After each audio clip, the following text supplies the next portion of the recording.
맥스 루케이도 목사님의 너는 특별하단다 라는 그림책이 있습니다. 어린이들을 위한 그림책인데 어느 나이대에나 깊은 감동을 주는 그러한 이야기입니다. 이 이야기는 작은 나무 사람들에 대한 이야기인데요. 이 작은 나무 사람의 이름이 웨믹입니다. 이 웨믹에게는 독특한 습관이 있었는데 아주 예쁘거나 혹은 특별한 재능이 있어서 노래를 잘한다거나 요리를 잘한다거나 하는 그러한 재능이 나타나게 되면은 별 스티커를 붙여줬어요. 몸에 별이 많이 붙어 있으면 재능이 있는 겁니다. 반대로 실수를 하거나 재능이 부족하고 넘어지거나 이러면 회색 점, 동그란 회색 점 스티커를 붙여주는 그러한 습관들이 있었습니다. 이 이야기의 주인공인 펀치넬로가 주인공의 이름입니다. 이 주인공인 펀치넬로는 항상 실수를 하고 또 서툴러서 몸에 별은 하나도 없고 점 스티커만 가득 붙어 있는 그러한 웨믹이었습니다. 그리고 웨믹들이 펀치넬로에게 점 스티커를 많이 붙이면 붙일수록 이 펀치넬로는 스스로에 대해서 무가치하다고 느끼게 되었습니다. 그런데 어느 날 이 펀치넬로가 루시아라고 하는 나무 여자를 만나게 됩니다. 놀랍게도 이 루시아에게는 별 스티커도 없고요. 점 스티커도 없어요. 그냥 깨끗한 겁니다. 그리고 다른 웨믹들이 그게 이상해서 가서 스티커를 붙여봐도 스티커가 안 붙는 겁니다. 그래서 펀치넬로가 루시아에게 이유가 어떻게 되는지 너무 궁금해서 물어본 겁니다. 그러자 루시아는 엘리라는 목수를 만나보라고 했습니다. 알고 보니 이 엘리라는 목수는 웨믹을 만든 사람이었습니다. 나무 사람 펀치넬로가 이 엘리 목수를 만났을 때에 엘리는 펀치넬로가 찾아올 것을 기다렸다고 말합니다. 그리고 엘리는 이 펀치넬로에게 아주 중요한 말을 합니다. 펀치넬로야, 너는 내가 만든 소중한 존재란다. 내가 너를 사랑하기 때문에 너는 특별하단다. You are special. 이라고 그렇게 말을 합니다. 이야기책에는 정확하게 펀치넬로의 마음에 어떤 심경의 변화가 있었는지는 나타내지는 않습니다. 근데 펀치넬로가 어떤 큰 깨달음을 했던 것 같아요. 왜냐하면 이 펀치넬로가 목수의 집을 나오면서 그의 몸에서 점 스티커들이 두두둑 떨어지기 시작한 겁니다. 그렇게 이야기는 마치게 됩니다. 오늘 본문에서 예수님께서는 상급에 대해서 말씀하고 있습니다. 예수님의 제자로 살아갈 때 마침내 받게 될 상급입니다. 마태복음 10장은 전체가 제자도에 관한 중요한 본문의 말씀입니다. 1절부터 보시면 예수님께서 12제자를 부르셨습니다. 그리고 12제자의 이름이 나열이 되어 있고요. 또 예수님께서 권능을 전해주시고 제자들에게 천국 복음을 전파하도록 보냅니다. 파송을 하는 것이죠. 복음을 전하다가 받게 될 미움과 또 핍박에 대해서도 말씀을 해주십니다. 그리고 그러한 박해를 받더라도 두려워하지 말라라고 당부를 하십니다. 그 이유는 하나님께서 제자들을 챙겨주시기 때문이다 라고 말씀을 하십니다. 그리고 나서 중요한 말씀을 한 가지 하시는데 마태복음 10장 본문의 32절과 33절의 말씀입니다. 혹시 성경 펴 계시면 함께 읽을까요? 32절과 33절입니다. 누구든지 사람 앞에서 나를 시인하면 나도 하늘에 계신 내 아버지 앞에서 그를 시인할 것이요 누구든지 사람 앞에서 나를 부인하면 나도 하늘에 계신 내 아버지 앞에서 그를 부인하리라. 이 말씀이 단순한 상황이 아니라 어떤 핍박과 박해의 상황에서 예수님을 시인하라고 하는 것입니다. 두려워하지 말라는 것이죠. 그리고 예수님의 제자로 살아갔을 때 반드시 이러한 미움을 받게 될 것과, 그리고 이러한 핍박 속에서도 예수님을 시인했을 때 나중에 하늘에 계신 아버지께서도 그를 시인할 것이다. 그렇게 말씀을 하고 있는 것입니다. 그리고 그것으로 끝나는 것이 아니라 오늘 본문 이 마지막 세 절에 보시면은 제자들이 받게 될 상급에 대해서 알려주고 있습니다. 먼저 우리 한 절씩 보겠는데요. 40절을 보겠습니다. 또 40절 읽습니다. 너희를 영접하는 자는 나를 영접하는 것이요 나를 영접하는 자는 나를 보내신 이를 영접하는 것이니라. 이 말씀은요, 엄청난 말씀입니다. 제자들이 예수님하고 연결이 되어 있고요. 또 예수님이 성부 하나님하고 연결이 되어 있습니다. 세상적으로 이 성공의 여부를 줄을 잘 서는 거라고 하지 않습니까? 어느 라인에 내가 있느냐, 회사로 치면은 어느 전무 라인에 있느냐, 아니면 어느 사장 라인에 있느냐, 뭐 그런 걸로 어떤 출세의 길이 이게 바뀌지 않습니까? 그런 것처럼 예수님의 제자가 된다라는 것은 예수님 라인이 되시는 거예요. 그리고 나아가서 하나님에게까지 연결이 되는 겁니다. 이 논리를 뒤집어서 보시면은 이게 어떠한 의미가 있냐면, 제자들의 입을 통해서 선포되는 예수 그리스도의 복음이 하나님으로부터 나왔다라는 겁니다. 이거 굉장한 거예요. 그러니까 저희가 너무 교회에서 자주 듣다 보니까 이게 그렇게 대단한 건지 잘 모르지만 한번 곰곰이 생각을 해 보십시오. 우리가 전하는 예수 그리스도의 복음이 하나님으로부터 나왔다라는 겁니다. 그만큼 복음에는 권위가 있고 이 복음은 생명이 되는 너무나 소중한 것이라는 것을 우리는 알아야 합니다. 그래서 저희가 전하는, 이 선포하는 예수님의 복음에는 권위가 있기 때문에 우리가 절대로 부끄러워하시면 안 됩니다. 내가 누군가에게 복음을 선포할 때는 정말 당당하셔야 됩니다. 우물쭈물하실 필요도 없고요.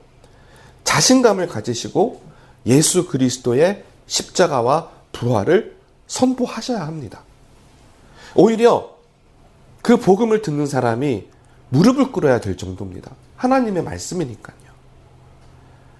물론 예수님 계시던 그때도 그랬지만 오늘날에도 모든 사람들이 예수님을 영접하는 것은 아닙니다. 우리가 선포하는 복음을 받는 사람도 있고 받지 않는 사람도 있습니다. 그래도 우리가 복음을 선포했을 때 분명히 이 복음의 메시지에 반응을 하는 사람들이 있다라는 겁니다. 그리고 거기에서 하나님을 영접한다면 이는 잃어버렸던 한 영혼이 하나님에게로 돌아오는 일이죠. 이렇게 예수님의 제자로 세상을 살아가면서 주어지는 첫 번째 상급은요, 너무나 존귀하고 보배로운 십자가와 부활의 소식을 전하는 그리스도의 대사가 되는 것입니다. 사랑하는 성도 여러분, 한번 생각해 보십시오. 한 나라의 외교관이 되어서 다른 나라의 대사로 파견이 된다라고 하는 것은 그 나라의 대통령에 준하는 권위가 그 대사에게 주어지는 겁니다. 엄청난 일이에요. 엄청난 직분이고요. 너무나 놀라운 특권입니다. 우리가 이거를 깨달아야 합니다. 그리고 이보다 더 명예로운 일이 우리에게 없다라는 것, 분명히 우리가 알아야 합니다. 그래서 예수님의 제자로 살아가는 첫 번째 상급은 그리스도의 대사가 되는 것입니다. 자, 이제 41절을 보겠습니다. 함께 읽겠습니다. 선지자의 이름으로 선지자를 영접하는 자는 선지자의 상을 받을 것이요 의인의 이름으로 의인을 영접하는 자는 의인의 상을 받을 것이요. 한글에는 분명하게 구분이 되지 않지만 영어로 구분이 되는 상의 개념이 있습니다. 여러분은 미국에서 오래 또 사시면서 이 단어들을 접해서 다른 점을 아실 텐데요. 어워드와 리워드가 있습니다. 어워드는 어떤 성취에 대한 공식적인 상이고요. 리워드는 노력 혹은 선행에 대한 보상의 의미에서 상입니다. 그래서 영화제, 그렇죠? 뭐 아카데미, 뭐 칸 이런 영화제를 보시면 어워드예요. 레코그니션이죠. 거기에 대해서 인정을 해주는 겁니다. 가장 큰 어워드가 있다면 어쩌면 노벨상 같은, 그렇죠? 전 세계가 인정하는 그런 상들이 있죠. 또 리워드의 개념은 어떤 사람이 영업을 하거나 사업을 해서 인센티브를 받는 겁니다. 그래서 내가 한 그 세일즈에 대한 뭐 5%의 인센티브를 받는다거나 그런 보상 개념에서의 리워드가 또 있습니다. 여기서 41절에 명시된 선지자의 상, 또 의인의 상은 어워드일까요? 아니면 리워드일까요? 헬라어를 제가 또 찾아봤습니다. 그랬더니 여기서는 리워드에 더 가까운 것 같아요. 왜 그러냐면 영접했잖아요. 그러니까 선지자를 영접한 거에 대한 보상으로 주어지는 것이 선지자의 상이다. 또 의인을 영접했잖아요. 거기에 대한 행동에 따르는 보상으로서 의인의 상을 받았다고 해서 좀 더 리워드에 가까운 뜻인 것 같습니다. 근데 저는 묵상을 더 하다 보니까 만약에 우리가 이 상을 천국에 가서 모르겠어요. 하나님이 어떤 방식으로 상을 주실지 모르겠는데 띠를 띠고 다니라고 한다면, 그래서 이건 제 상상입니다, 여러분. 근데 여기다가 뭐 파란 띠는 선지자상이고 그 다음에 빨간 띠는 의인의 상이다. 그리고 그거 가지고 계속해서 천국을 다닌다고 하면 그거는 어워드가 아닐까. 인정이니까. 그 사람에 대한 인정을 해주는 거니까 그런 생각도 한번 해봤습니다. 근데 여기서 어워드하고 리워드의 가장 큰 차이점은 노력에 관한 대가가 강조될 때는 리워드지만 누군가가 나를 인정해준다라고 했을 때에는 어워드가 되는 거, 그 개념의 차이가 있습니다. 그래서 천국에서 선지자 상을 받고 의인의 상을 받고 그래서 인정을 받는다라는 거 굉장히 중요한 일입니다. 그런데 어떤 사람은 이렇게 말합니다. 우리가 뭘 바라고 선행을 하는 건 아니지 않습니까? 맞습니다. 예수님께서도 오른손이 하는 일을 왼손이 모르게 하라고 하지 않았습니까? 하지만 우리가 선행을 베푸는 동기 자체가 하나님으로부터 오는 것이 아니라 사람들로부터 인정을 받으려고 하는 그것이 잘못된 것이죠. 그거를 외식이라고 하니까. 그렇죠? 하지만 성경에서는요, 하나님으로부터 인정받는 거에 대해서는 당연한 것으로 말씀하고 계세요. 그러니까 우리가 원래 하나님의 피조물이잖아요. 그래서 하나님으로부터 인정을 받는 것은 우리의 본능이라고 저는 생각을 합니다. 그 이유가 여러분, 하나님께서 세상을 창조하시고 특히 여섯째 날 하나님의 형상대로 남자와 여자를 만드셨고 그 앞에서는 보시기에 좋았더라 그랬지만 여섯째 날에는 뭐라고 하셨냐면 보시기에 심히 좋았더라. 너무 좋으셨던 거예요. 누구를 보고, 인간을 보고 더 좋았다고 하실 수도 있고요. 그건 정확하지 않지만 적어도 여섯째 날에는 하나님께서 보시기에 심히 좋았더라라고 말씀을 하셨습니다. 하나님께서 피조물을 보시고 칭찬해 주시는 거예요. 그리고 우리는 그 말을 듣고 너무나 기쁜 겁니다. 우리는 누군가로부터 인정을 받고 칭찬받는 것을 참 좋아합니다. 좋아하는 정도가 아니라 그것이 삶의 동기가 됩니다. 어쩌면 그것이 전부 다일 수도 있어요. 왜냐하면 우리의 정체성하고 연결되어 있기 때문에 그렇습니다. 하지만 사람으로부터 인정을 받으려고 하면 결국은 우상숭배에 빠지게 됩니다. 우리는 사람이 아니라 하나님으로부터 인정을 받아야 합니다. 앞서 예화로 말씀을 드렸던 것처럼 우리는 사람들로부터 별 스티커를 받으면 좋아하고 점 스티커를 받으면 스스로를 무가치하다고 생각을 합니다.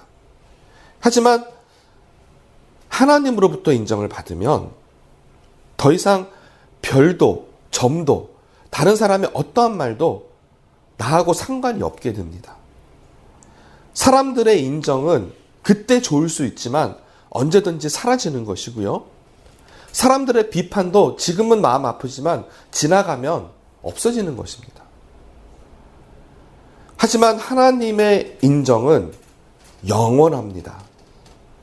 하나님이 우리를 인정해 주시는 것은 사람들의 인정과 비교할 수가 없습니다.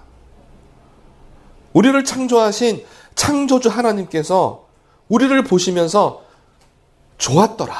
심히 좋았더라. 너는 잘났다. 너 참 이쁘다. 하나님이 그렇게 말씀해 주시면 그걸로 우리는 다 만족이 되는 겁니다. 그것이 예수님의 제자로 살아가는 두 번째 상급입니다. 하나님의 인정을 받습니다. 이제 마지막 절 42절을 보겠습니다. 또 읽습니다. 또 누구든지 제자의 이름으로 이 작은 자 중 하나에게 냉수 한 그릇이라도 주는 자는 내가 진실로 너희에게 이르노니 그 사람이 결단코 상을 잃지 아니하리라 하시니라. 아멘. 이 구절에서는 앞 구절인 41절과 비교했을 때 상의 이름이 없습니다. 그렇죠? 상의 이름이 뭔지 모르겠어요. 선지자 상도 아니고 의인의 상도 아닙니다. 여기서 힌트가 있는데 제자의 이름으로 라는 구절이 있죠. 작은 자에게 냉수 한 그릇을 주는데 선지자의 이름도 아니고 의인의 이름도 아니고 제자의 이름이라고 되어 있습니다. 이는 받을 상의 이름이 예수님의 상이라는 것을 암시합니다. 왜냐하면 여기서 제자는 예수님의 제자이기 때문입니다. 천국에서 예수님의 상을 받는 것보다 더 큰 영광이 있을까요? 여기 다른 선지자상, 의인상, 그런데 딱 하니 여기 예수님의 상하고 이렇게 인정을 받는다면 저는 와, 이게 진짜 큰 영예다, 영광이다, 그렇게 저는 생각을 할 것 같아요.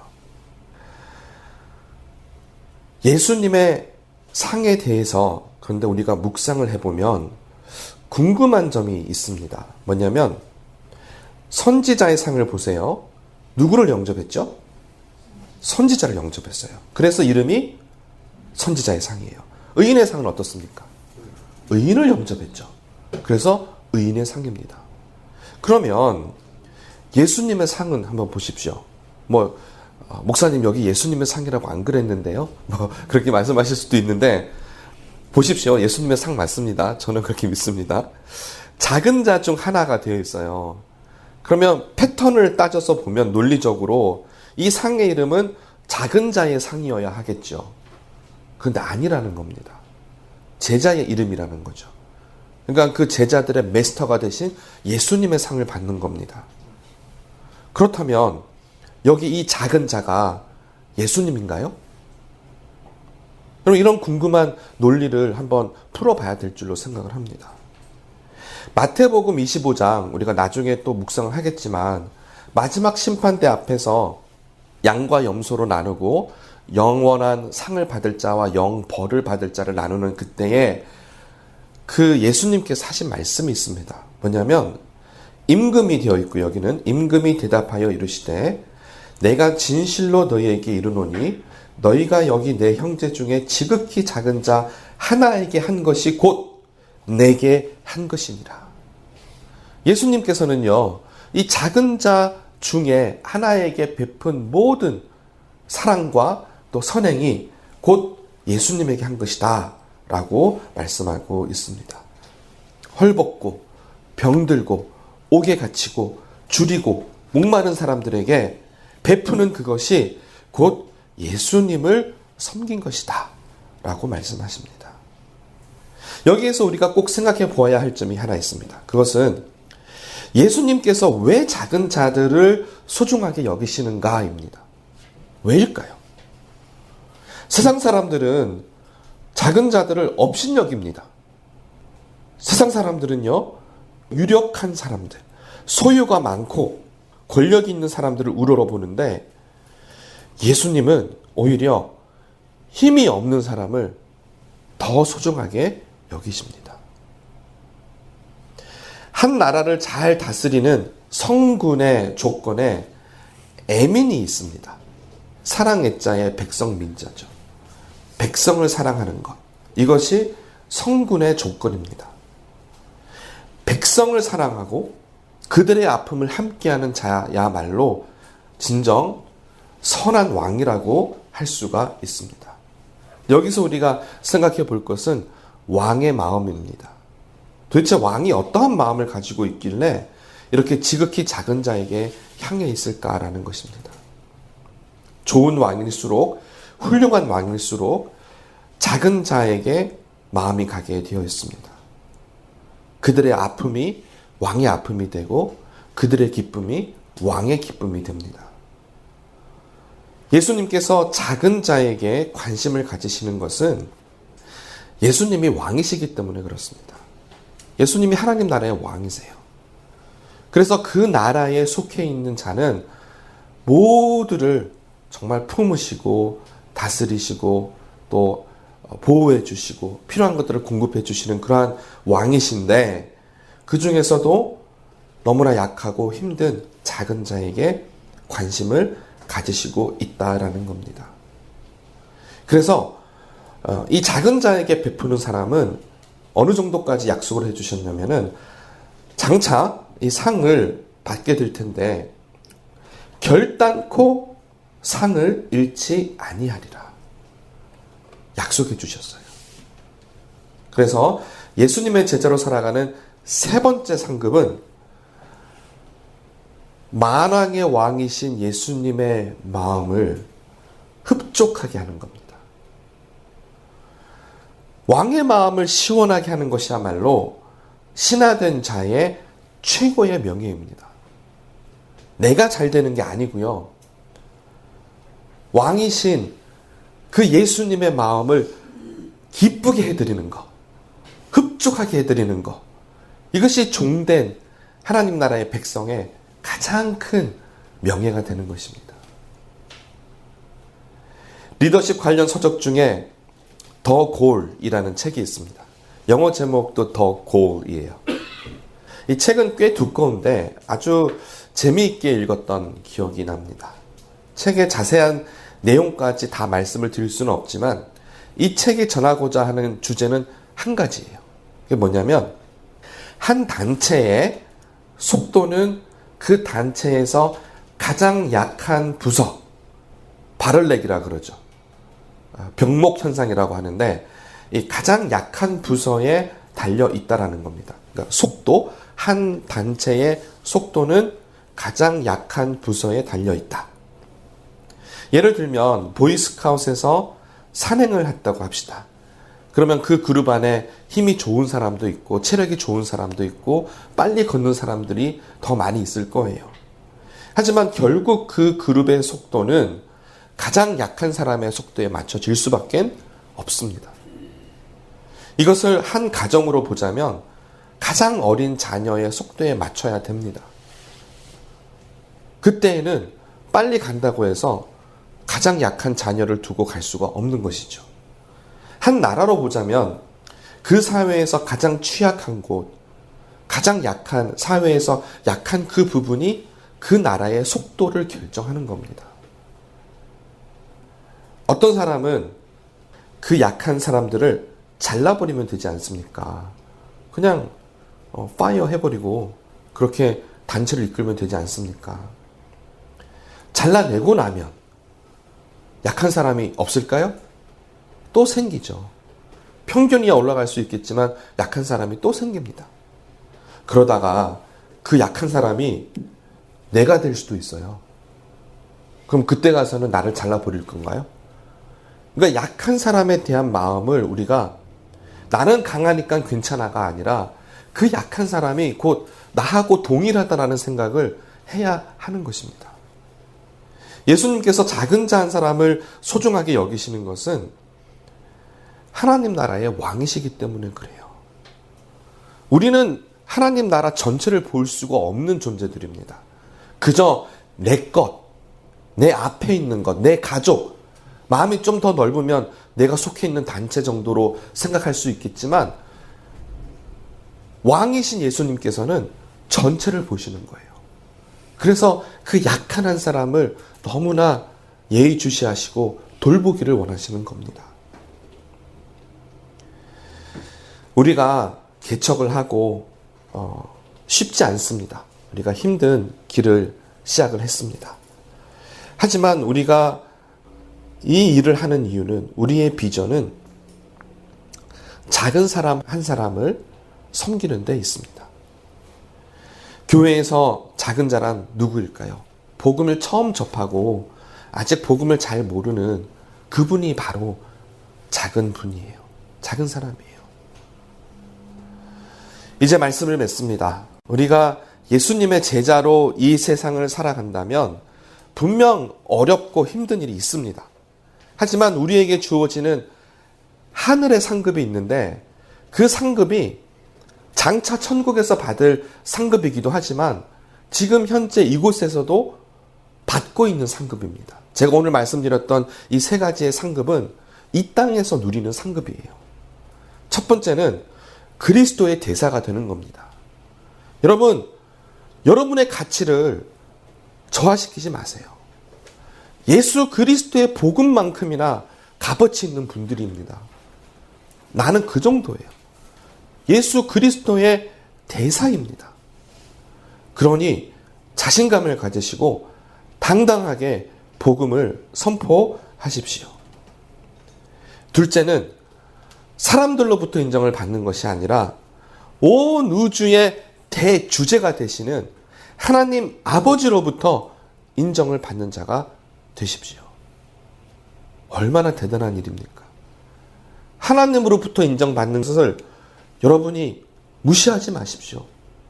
어마어마한 일입니다. 엄청난 일이에요. 그리고 셋째, 만왕의 왕이시고 만주의 주가 되시는 예수님의 마음을 흡족하게 하는 종이 되십시오. 내가 오늘 하루 하나님께 드리는 이 삶의 모습을 통해서 예수님의 마음을 기쁘게 할 수 있다면 얼마나 대단한 일입니까?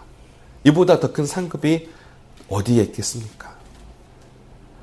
이 세 가지의 상급, 매일마다 기쁨과 감사로 사시면서 이 상급을 누리시길 바랍니다.